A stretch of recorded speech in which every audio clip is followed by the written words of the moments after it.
ഒരു പൊതിച്ചോറ് ഉണ്ടാക്കിയാലോ? വാഴൻ്റെ ഇലയിലല്ല കേട്ടോ, ഫോയിൽ പേപ്പറിലാണ് ഞാൻ പൊതിച്ചോറ് ഉണ്ടാക്കുന്നത്. പൊതിച്ചോറിലേക്ക് ഞാനിന്ന് മെത്തൽ കറിയാണ് കേട്ടോ തയ്യാറാക്കാൻ പോണത്. പിന്നെ ക്യാരറ്റ് തോരൻ, കൈപ്പക്ക വറുത്തത്, മീൻ വറുത്തത്, പിന്നെ ഒരു ഓംലേറ്റും. ആദ്യം നമുക്ക് മെത്തൽ കറിയിൽ നിന്ന് തുടങ്ങാം. കറിക്ക് ആവശ്യമായ തക്കാളി, പച്ചമുളക്, വെളുത്തുള്ളി അതൊക്കെ കട്ട് ചെയ്തത് നമുക്ക് കറി വെക്കുന്ന ചട്ടിയിലേക്ക് ഇട്ട് കൊടുക്കാം.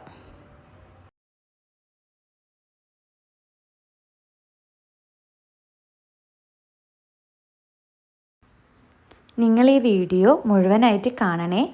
കണ്ടിട്ട് ഇഷ്ടമാവുകയാണെങ്കിൽ എനിക്ക് സബ്സ്ക്രൈബും ലൈക്കും ചെയ്യണേ, മറക്കല്ലേ.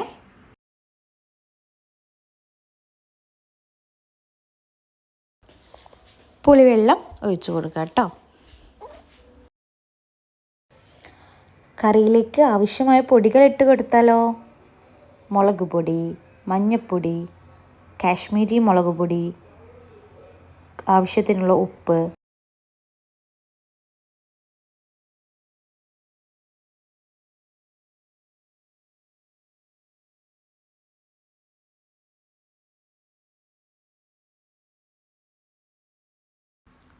ഇനി ഇതെല്ലാം കൂടി നമുക്ക് കൈകൊണ്ട് മിക്സ് ചെയ്ത് എടുക്കാം.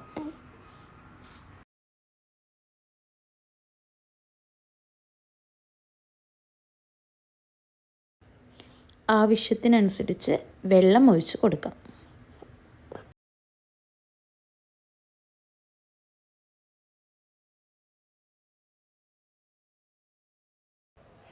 കറി റെഡിയായി.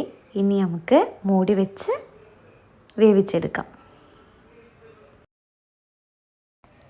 അടുത്തത് നമുക്ക് മീൻ വറുത്തെടുക്കാം. അതിലേക്ക് ആവശ്യമായ മുളക് പൊടി, മഞ്ഞൾപ്പൊടി, ഉപ്പ് ചേർത്ത് നമുക്ക് മിക്സ് ചെയ്ത് എടുക്കാം.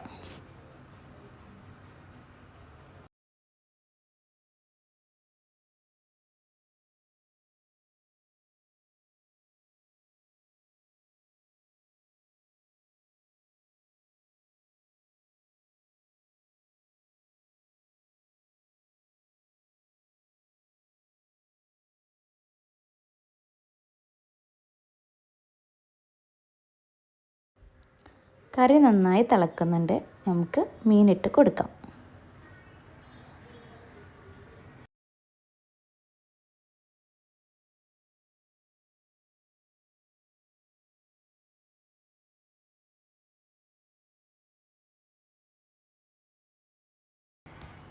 കുറച്ച് വെളിച്ചെണ്ണ ഒഴിച്ച് കൊടുക്കുക ലാസ്റ്റ്. അപ്പോൾ നമ്മുടെ കറി റെഡിയായി കേട്ടോ. അടുത്ത് നമുക്ക് കൈപ്പക്ക വറുത്തെടുക്കാം. അതിലേക്ക് ആവശ്യമായ പൊടി, മഞ്ഞൾപ്പൊടി, മുളക് പൊടി, ഉപ്പ് ചേർത്ത് നമുക്ക് മിക്സ് ചെയ്ത് വെക്കാം. എന്നിട്ട് വെളിച്ചെണ്ണ ഒഴിച്ച് ഫ്രൈ ചെയ്തെടുക്കാം. അടുത്തത് ക്യാരറ്റ് തോരൻ ഉണ്ടാക്കാം. അതിലേക്ക് ആവശ്യമായ കറിവേപ്പിൻ്റെ ഇല, 2 പച്ചമുളക്. ചട്ടിയിലേക്ക് വെളിച്ചെണ്ണ ഒഴിച്ച് കടുക് പൊട്ടിച്ച് നമുക്ക് ക്യാരറ്റ് കട്ട് ചെയ്തത് ഇട്ട് കൊടുക്കാം. ക്യാരറ്റ് ഒന്ന് വെന്ത് വരുമ്പോൾ നമുക്കതിലേക്ക് തേങ്ങ ചേർത്ത് കൊടുക്കാം. അങ്ങനെ നമ്മളെ ക്യാരറ്റ് തോരൻ റെഡി.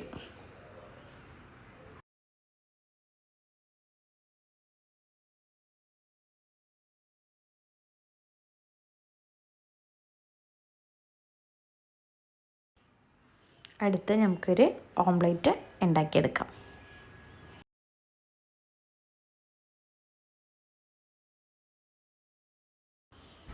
മസാല തേച്ച് വെച്ച മീൻ നമുക്ക് ഫ്രൈ ചെയ്തെടുക്കാം.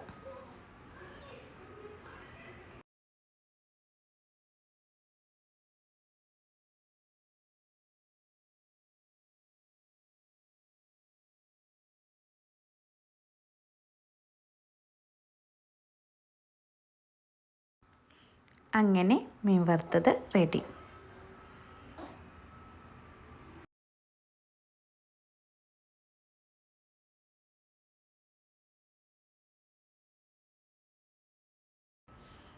ഇനി ഫോയിൽ പേപ്പറിലേക്ക് നമുക്ക് ഓരോന്നോരോന്നായി ഇട്ട് കൊടുക്കാം.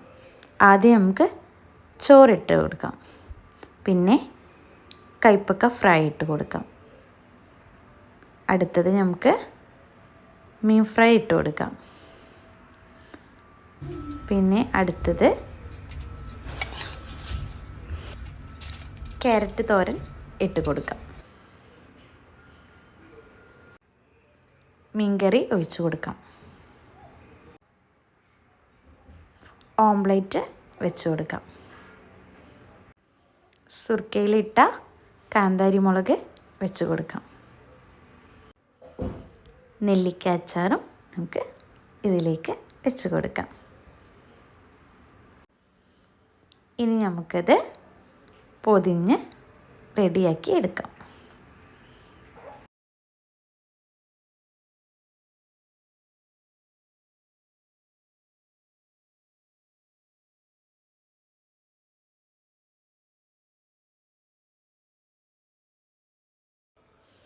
അരമണിക്കൂർ കഴിഞ്ഞ് നമുക്കിത് തുറന്ന് കഴിക്കാം. തുറന്ന് നോക്കിയാലോ?